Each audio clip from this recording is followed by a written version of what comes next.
Hello guys, ito nga pala yung yung nag-outing kami. Yan yung na-upload ko, yung kapoto nung na-upload ko kanina. Yan yung yung banana boat na sumakay kami. Hila yan ng jet ski dito yan sa Subic. Yan mga guys. Malayo lang kayo nagbibideo kaya hindi masyadong kita. Kaya lang kung sa malapitan, okay yan. Yan, malayo na kaya kami yan. Doon na kami sa gitna. Hila-hila kami ng jet ski. Nakailang ikot na kami niyan.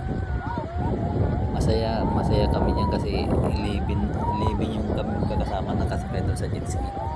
Hawak lang sa lubid. Yan. Kailangan humawak ka sa lubid dahil pag hindi ka humawak sa lubid, may posibilidad na malaglag ka dahil malakas yung hampas ng tubig dahil mabilis yung takbo ng jet ski.